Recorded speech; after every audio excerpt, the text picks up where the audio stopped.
Capítulo 5. A confissão continua. Se essa sua confissão parasse exatamente aqui, todas as suas afirmações seriam perfeitas, mas, felizmente para milhões de suas vítimas que ganharão a liberdade devido à sua confissão, essa entrevista continuará até que você tenha me fornecido a arma que eventualmente ajudará milhões de pessoas a combaterem a sua dominação através dos seus medos e superstições. Lembre-se, Sua Majestade, a sua confissão recém começou. Depois que eu arrancar de você uma descrição completa de todos os métodos pelos quais você controla as pessoas, eu forçarei também a dar a fórmula pela qual o controle poderá ser quebrado por vontade própria. É verdade que não estarei aqui tempo suficiente para derrotá-lo, mas as palavras publicadas que deixarei serão imortais porque elas contêm a verdade. Você não teme a oposição de nenhum indivíduo, pois sabe que será por um breve período de tempo, mas teme a verdade. Você tem medo da verdade e nada mais, pois a verdade lentamente, mas de forma definitiva, vai dar aos seres humanos a liberdade de todos os tipos de medo. Sem a arma do medo, você seria inofensivo e completamente incapaz de controlar qualquer ser humano. Isso é verdadeiro ou falso? Não tem alternativa senão admitir que o que você disse é verdade. Agora que nos entendemos, vamos em frente com a sua confissão. Mas antes de nós continuarmos, aproveitarei o tempo para tirar uma dúvida muito pessoal minha. Eu lhe farei apenas uma pergunta, e a resposta me trará toda a satisfação que eu quero. Não é verdade que você controla somente as mentes daqueles que se permitiram cair no hábito da alienação? Sim, é verdade. Eu já admiti essa verdade uma dúzia ou mais de vezes. Por que você me perturba tanto repetindo essa mesma questão? Há poder na repetição. Eu estou forçando você a repetir os pontos principais da sua confissão, de muitos modos diferentes e tantos quantos possíveis. De tal forma que as suas vítimas possam ler essa entrevista e determinar a sua profundidade pelas suas próprias experiências com você. Esse é um dos meus pequenos truques. Você aprova o meu método? Você não poderia estar preparando uma armadilha para mim com o objetivo de conseguir algo mais poderoso, ou poderia? Estou fazendo as perguntas e você está respondendo. Vá em frente. Agora e confesse porque você não tem poderes suficientes para me parar de fazê-lo confessar. Quero a sua confissão para ajudar e confortar todas as suas vítimas, as quais eu intenciono libertar do seu controle no exato momento em que elas lerem a sua confissão. Estou sem poderes para influenciar ou controlar você, simplesmente porque você encontrou o principal segredo para o meu reino. Você sabe que existe somente nas mentes das pessoas que possuem medos. Você sabe que controlo somente os alienados, que se negam a usar suas próprias mentes. Você sabe que o meu inferno é aqui mesmo na Terra, e não no mundo que vem após a morte. E você também sabe que os alienados fornecem todo o fogo que eu uso no meu inferno. Você sabe que eu sou um princípio ou uma forma de energia expressa ao lado negativo da matéria ou da energia, e que não sou uma pessoa com um garfo e um rabo pontudo. Você tornou-se o meu mestre porque superou todos os seus medos. Por último, você sabe que pode liberar todas as vítimas humanas que contatar. E esse conhecimento definido é que fará o maior estrago na minha estratégia de dominação. Não consigo controlá-lo porque você descobriu a sua própria mente e assumiu o controle dela. Até aí, ser humano, essa confissão deverá alimentar a sua vaidade, até um ponto crítico.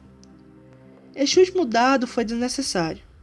O tipo de conhecimento que utilizei para superar você se autocontamina com a indulgência vulgar da vaidade. A verdade, sim, esta é a única coisa no mundo que consegue manter-se acima de qualquer coisa. Agora vamos continuar com a sua confissão. O que há de errado com o princípio da bajulação? Você usa ou não? Se eu uso, obviamente. A bajulação é uma das minhas armas mais úteis. Com este instrumento mortal, eu fisgo os peixes grandes e os pequenos. A sua admissão me interessa. Vá em frente agora e me conte como você faz o uso da bajulação. Eu faço uso dela de tantas formas que é difícil saber por onde começar. Eu estou avisando, antes de eu responder em detalhes, que se você publicar as minhas respostas, você trará para si mesmo uma avalanche de ridicularidades na sua própria cabeça. Eu assumirei a responsabilidade. Prossiga. Bem, devo admitir aqui que você encontrou o maior segredo de como converto as pessoas para o hábito da alienação. Essa é uma admissão considerável. Vá em frente com a sua confissão e não desvie do assunto da bajulação. Sem mais conversas colaterais e sem mais enrolações nesse momento. Me conte tudo sobre como você usa a bajulação para ganhar o controle sobre as pessoas. A bajulação é uma isca de valor incomparável a todos aqueles que desejam ganhar o controle sobre as outras pessoas. Ela carrega em si qualidades atrativas para outras pessoas porque opera através de duas das mais comuns das fraquezas humanas, a vaidade e o egocentrismo. Há certa quantia de vaidade e egocentrismo em todas as pessoas. Em algumas pessoas, essas qualidades são tão salientes que elas literalmente servem como uma corda pela qual alguém pode amarrar-se. A melhor de todas as cordas é a bajulação. A bajulação é a isca-chave pela qual homens seduzem mulheres. Algumas vezes, na verdade, frequentemente mulheres usam a mesma isca para ganhar o controle dos homens, especialmente os homens que não são dominados pelo apelo sexual. Ensino o seu uso tanto para homens quanto para mulheres. A bajulação é também a principal isca com que os meus agentes ganham a confiança das pessoas de quem eles procuram as informações necessárias para prosseguir na sua missão. Onde quer que alguém pare para alimentar a sua vaidade pela bajulação, lá estou eu colocando o primeiro tijolo para construir mais um alienado. Não alienados não são facilmente alvos de bajulação. Inspiro pessoas a usarem a bajulação em todas as relações humanas onde seu uso é possível, porque todos aqueles que são influenciados pela bajulação tornam-se vítimas fáceis do hábito da alienação. Você consegue controlar qualquer um que seja suscetível à bajulação? Muito facilmente. Como eu já disse, a bajulação é de grande importância em tornar as pessoas presas fáceis ao hábito da alienação. Com que idade as pessoas são mais suscetíveis à bajulação? A idade não tem nada a ver com a susceptibilidade à bajulação. As pessoas respondem a ela de uma forma ou outra a partir do momento em que elas se tornam conscientes de sua própria existência até a sua morte. Através de que forma as mulheres podem ser facilmente bajuladas? Através da sua vaidade. Diga a uma mulher que ela está bonita ou que ela se arruma fantasticamente bem. Qual a forma mais efetiva em fisgar os homens? Egocentrismo, com E maiúsculo. Diga a um homem que ele tem um corpo forte como Hércules ou que ele é um grande homem de negócios e ele perderá totalmente a faculdade da razão e ficará dominado por um sentimento egocêntrico. Depois disso, você sabe o que acontece. Todos os homens são assim? Não. 2 a cada 100 homens possuem seu ego tão sob controle que mesmo um bajulador profissional não conseguiria perfurar a sua pele mesmo com uma faca de açougueiro. Como uma mulher esperta consegue aplicar a arte da bajulação no momento de atrair os homens? Pelo amor de Deus, homem, tenho que desenhar o método dela para você? Você não possui imaginação? Ah, sim, tenho imaginação suficiente, Sua Majestade, mas estou pensando naqueles pobres homens do mundo que precisam entender a técnica exata com que eles podem ser bajulados para caírem no hábito da alienação. Vá em frente e conte-nos como uma mulher pode fisgar homens ricos e espertos. Este é um truque diabólico das mulheres, mas considerando que você está pedindo a informação neste momento, não tenho escolha senão revelá-lo. As mulheres influenciam os homens através de uma técnica que consiste basicamente em, primeiro, na habilidade de forjar um tom de voz suave e quase infantil, segundo, na habilidade de fechar os olhos em uma posição semicerrada, hipnotizando os homens. Isso é tudo o que há no mundo da bajulação? Não, essa é apenas a técnica. Aí vem a razão pela qual uma mulher usa essa técnica como uma isca. O tipo de mulher que você talvez tenha em mente nunca se vende a um homem e muito menos lhe dá algo em troca. Em vez disso, ela vende a ele o seu próprio egocentrismo. Isso é tudo que as mulheres usam quando elas desejam bajular os homens? Essa é a coisa mais eficaz que elas podem usar. Isso funciona muito bem quando o apelo sexual fica em segundo plano. Isso me leva a acreditar, então, que homens grandes, fortes e espertos podem acabar sendo manipulados pelo uso da bajulação, da mesma maneira como se fossem criaturas vulneráveis. Isso é possível?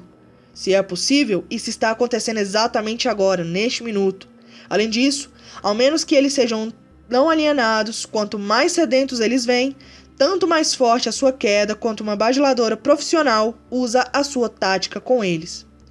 Conte mais alguns dos seus truques com os quais você faz com que as pessoas se alienem na vida. Um dos meus mais efetivos instrumentos é o fracasso.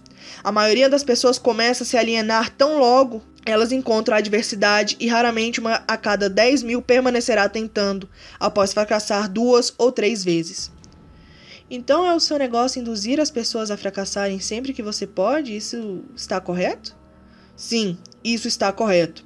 O fracasso acaba com a moral, destrói a autoconfiança, liquida com o entusiasmo, enfraquece a imaginação e afasta qualquer tipo de propósito definido. Sem essas qualidades, ninguém consegue permanentemente manter o sucesso em qualquer empreitada. O mundo produziu milhares de inventores com habilidades superiores àquelas de Thomas Edison, mas desses homens ninguém nunca ouviu falar enquanto o nome de Edison se eternizará. Isso porque Edison converteu o fracasso em um trampolim para alcançar grandes resultados, enquanto os outros utilizaram o fracasso como um álibi para não produzir resultados. A capacidade para superar o fracasso sem desencorajar-se por acaso é um dos grandes ativos de Henry Ford? Sim, e essa mesma qualidade é o verdadeiro ativo de todos os homens que alcançam sucessos fabulosos em quaisquer aspectos de suas vidas. Essa afirmação é muito generalista, Sua Majestade. Você não desejaria modificá-la ou reduzi-la um ponto para ter mais precisão? Nenhuma modificação é necessária porque essa afirmação não é tão vasta. Pesquise com precisão as vidas de homens e mulheres que alcançam sucessos duradouros e você achará, sem exceção, que o sucesso deles ocorreu na exata proporção da extensão do fracasso que eles conseguiram superar. A vida de cada pessoa bem-sucedida clama por uma das maiores verdades que a maior parte dos filósofos já sabia.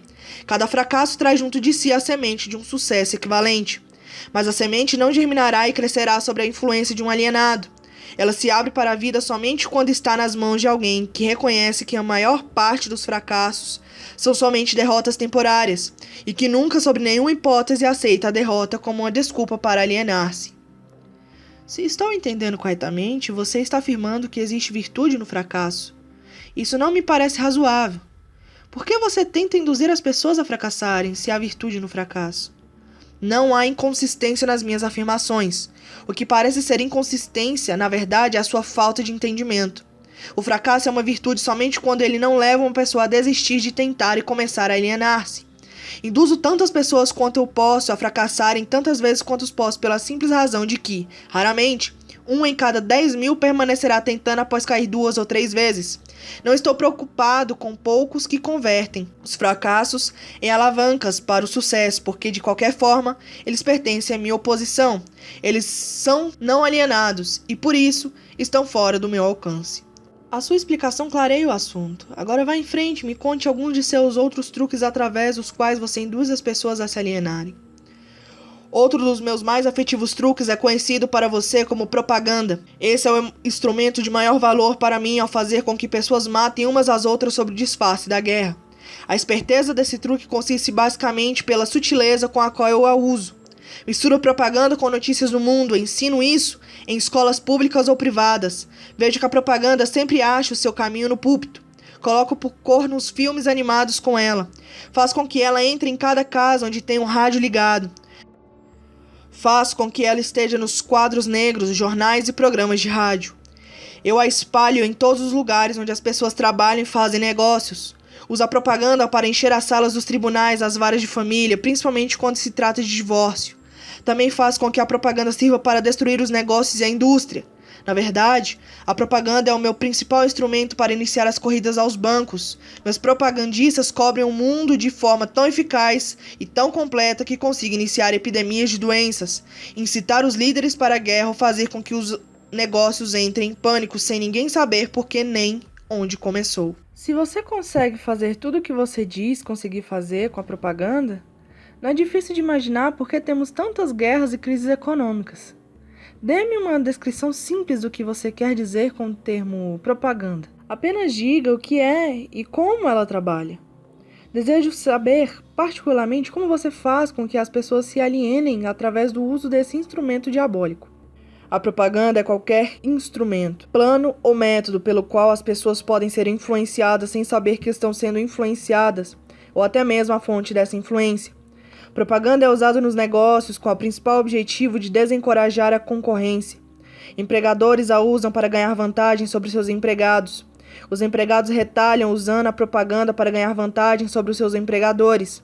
Na verdade, ela é usada tão universalmente através de uma técnica tão bonita e delicada que mesmo quando é detectada, ela parece inofensiva. Eu suponho que alguns de seus garotos nesse exato momento estão engajados em preparar as mentes dos americanos para se alienarem, para aceitar alguma forma de ditadura. Conte-me como eles trabalham. Sim, Milhões de meus garotos estão preparando os americanos para se tornarem hitlerizados. Meus melhores garotos estão trabalhando através da política da Organização dos Trabalhadores. Nós temos a intenção de assumir o país por meio de eleições, em vez de armas. Os americanos são tão sensíveis que eles jamais aceitariam o choque de ver a sua forma de governo modificada, com a ajuda de armas ou tanques de guerra. Então os nossos garotos da propaganda estão servindo a eles uma dieta que eles engolirão, preparando uma luta entre empregadores e empregados, e fazendo com que o governo se volte contra a indústria e o comércio. Quando a propaganda tiver feito o seu trabalho por completo, um dos meus garotos servirá como ditador e os 9 velhos da Suprema Corte, com suas tolas noções da Constituição, partirão. Todos terão emprego ou serão alimentados a partir dos cofres do governo. Quando as barrigas dos homens estão cheias, eles alienam-se livremente com aqueles que lhe dão o que comer. Homens famintos saem do controle. Me pergunto quem inventou o sábio truque que você chama de propaganda. Baseado no que você me contou sobre a sua fonte e a natureza da propaganda, e tendo por que ela é tão letal, somente alguém tão esperto quanto a sua majestade poderia ter inventado tal instrumento que ferisse a razão, destronasse a vontade própria e seduzisse homens para o hábito da alienação. Por que você não usa o poder da propaganda para ganhar controle das suas vítimas, em vez de subjugá-las através do medo e aniquilá-las através da guerra? O que é o medo do diabo senão pela propaganda? Você não observou a minha técnica cuidadosamente, ou teria visto que sou o maior propagandista do mundo? Nunca alcanço um fim por meios diretos. Se porventura posso alcançar esse mesmo fim através de modos sutis e evasivos, o que você supõe que eu esteja usando quando planto ideias negativas nas mentes dos homens e ganho controle sobre eles através do que eles acreditam serem suas próprias ideias? Como você chamaria isso a não ser a mais sábia de todas as formas de propaganda? Por certo, você não vai me contar que distrai as pessoas com sua própria ajuda sem elas notarem o que você está fazendo? Isso é exatamente o que desejo que você entenda. Além disso, mostrarei a você exatamente como esse truque é realizado. Agora nós estamos chegando a algum lugar. Como exatamente você converte seres humanos em propagandistas e os seduz a se autoaprisionarem? Conte-me essa história com todos os detalhes sórdidos. Essa é a parte mais importante da sua confissão. Eu estou muito ansioso em ganhar o controle do seu segredo. Ao mesmo tempo, não posso culpá-lo por tentar me enrolar nessa resposta, porque ambos sabemos que ela fará com que milhões de vítimas inocentes do seu controle passem a pensar e consequentemente fiquem fora do seu alcance. Você também sabe que a sua resposta protegerá outros incontáveis milhões de seres humanos que ainda não nasceram. As suas deduções são corretas. Essa parte da minha confissão me fará mais estragos do que todo o resto que eu farei. Para entender o seu problema de uma maneira melhor, podemos dizer que essa parte da sua confissão salvará milhões de pessoas do seu controle. Tudo o que eu posso dizer é que você me colocou numa situação infernal. Agora você deve saber como milhões de suas vítimas se sentem. Vamos em frente. Faço a minha primeira entrada na mente de um indivíduo subordinando. O que você usa como um suborno? Uso muitas coisas, todas elas coisas prazerosas que os indivíduos cobiçam. Uso o mesmo tipo de propinas que indivíduos usam quando subornam um ao outro. Isso é, uso como suborno as coisas que a maioria das pessoas querem.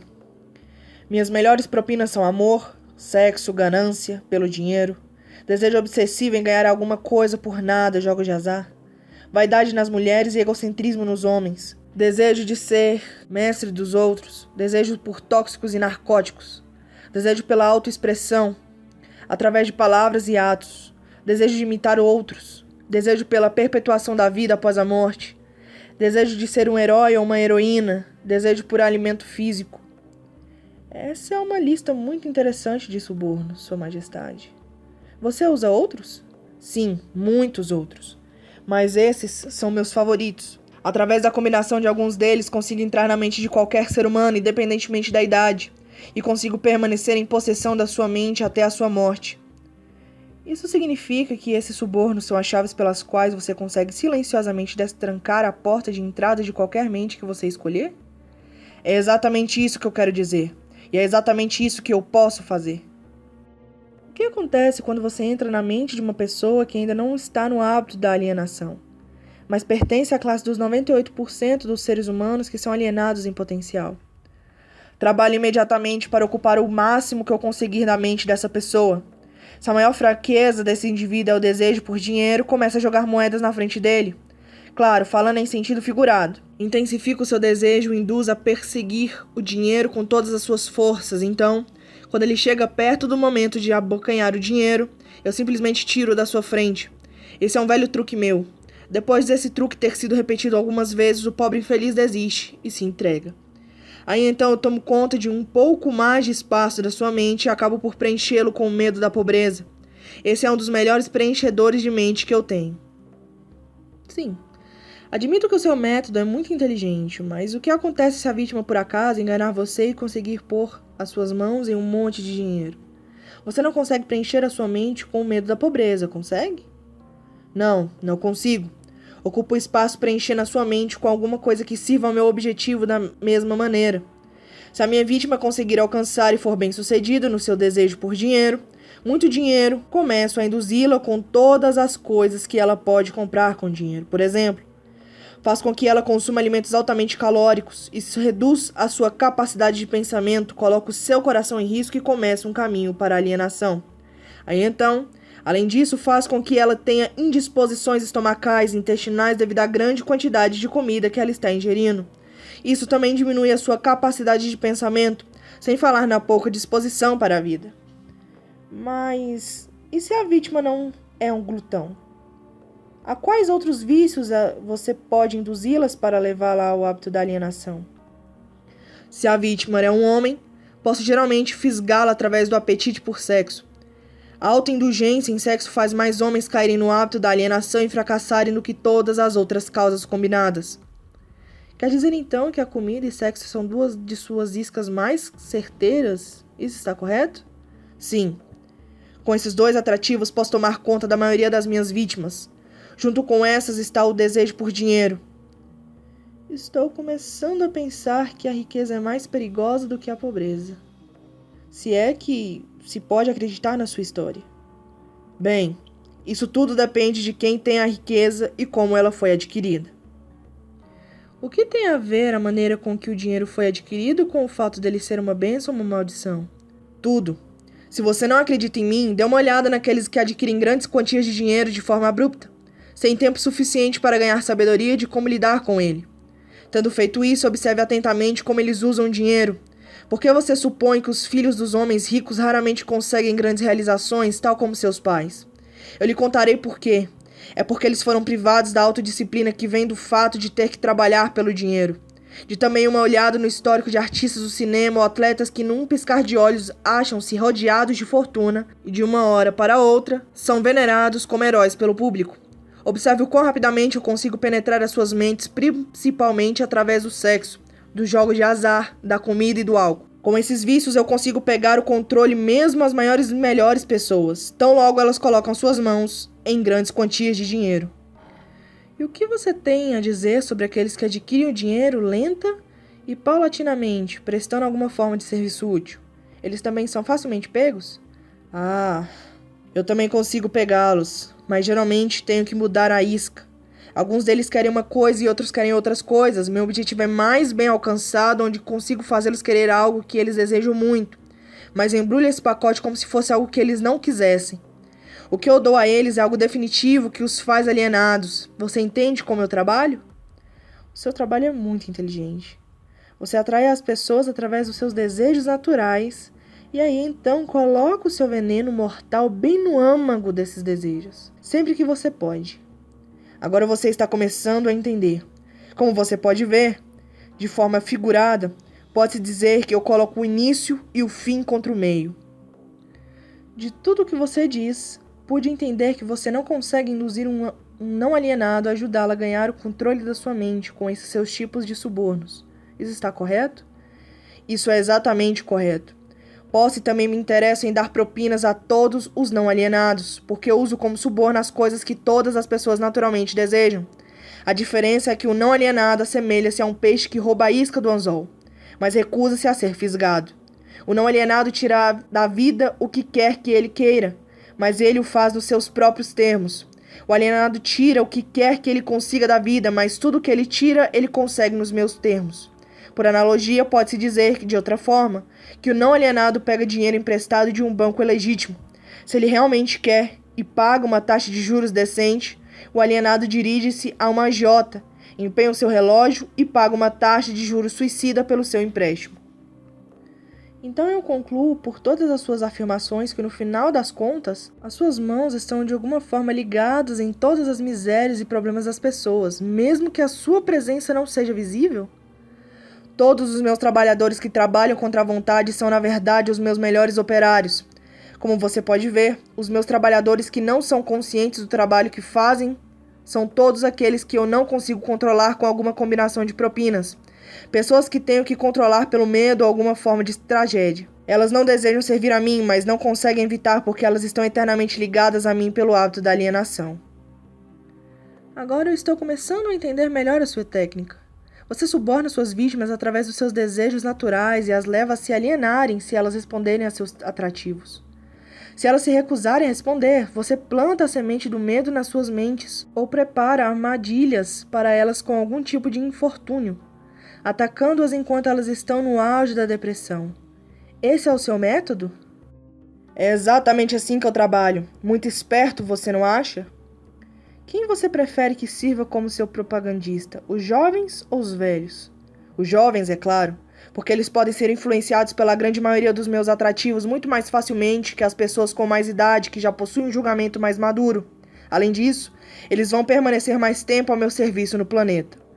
Sua Majestade, me dê uma clara descrição do que é a alienação. Agora me diga o que deve ser feito para assegurar-se contra o hábito da alienação. Eu quero uma fórmula completa que qualquer um possa usar. A proteção contra a alienação encontra-se facilmente dentro de cada ser humano que possui um corpo normal e uma mente afiada. A autodefesa pode ser aplicada através desses simples métodos. Pense por si mesmo em todas as ocasiões, pelo fato de que os seres humanos não é dado controle completo sobre nada. Pensar os seus próprios pensamentos é algo muito significativo. Decida definitivamente o que você quer da vida. Então crie um plano de ação para alcançá-lo e esteja disposto a sacrificar tudo mais, se necessário, antes de aceitar uma derrota permanente. Analise as derrotas temporárias, não importando de qual natureza ou causa, e extraia dessa derrota a semente de uma vantagem equivalente. Esteja disposto a preparar um serviço útil, equivalente ao valor de todas as coisas materiais que você demanda da vida. E não esqueça que você deve prestar o serviço primeiro, para depois receber o valor equivalente. Reconheça que o seu cérebro é um aparelho receptor que pode ser sintonizado para receber comunicações à central universal de inteligência infinita, para ajudá-la a transformar os seus desejos no equivalente físico. Reconheça que o seu grande ativo é o tempo. É a única coisa, com exceção do poder do pensamento, que você também tem nas mãos e é a única coisa que pode ser transformada em coisas materiais que sejam do seu desejo. Organize seu tempo de tal forma que nada dele seja desperdiçado. Reconheça a verdade de que o medo geralmente é um preenchedor de espaço que o diabo utiliza para ocupar a porção disponível da sua mente. Ele é somente um estado do espírito que você pode controlar preenchendo o mesmo espaço que ele ocuparia com a fé inabalável na sua capacidade de fazer a vida fornecer o que quer que você queira dela. Quando rezar, não implore. Peça o que você quer e insista exatamente nisso sem substitutos. Reconheça que a vida é um mestre cruel, que ou você o controla ou ele controla você. Não há meio termo. Nunca aceite da vida qualquer coisa que você não queira. Se aquilo que você não quer temporariamente vem à força para você, você pode recusar em aceitá-lo na sua mente. E isso abrirá espaço para você trazer as coisas que você realmente quer. Por último, lembre-se de que seus pensamentos dominantes atraem, através de uma lei definitiva da natureza, pela rota mais conveniente e curta, a sua contrapartida física. Seja extremamente cuidadoso com o foco dos seus pensamentos. Essa lista me parece muito impositiva. Dê-me uma simples forma combinando todos os 10 pontos que você mencionou, se você tivesse que combinar todos os 10 pontos em somente um. Qual deles seria? Seja definido em tudo que você fizer e nunca deixe pensamentos não acabados na mente. Forme o hábito de alcançar decisões definidas em todos os assuntos e áreas da sua vida. Pode o hábito da alienação ser quebrado? Ou ele se torna permanente uma vez tendo sido formado? O hábito pode ser quebrado se a vítima tiver força de vontade suficiente, considerando-se que leva um tempo para conseguir. Existe um tempo de ruptura em que o hábito nunca mais pode ser quebrado. Além desse ponto, a vítima torna-se minha. Ele se parece com uma mosca que foi pega numa teia de aranha. Ela pode lutar, mas não consegue desvencilhar-se. Cada movimento que ela faz a torna mais enredada. A teia na qual enredo as minhas vítimas permanentemente, na verdade, é uma lei da natureza que ainda não foi nem entendida nem estudada pelos homens de ciência.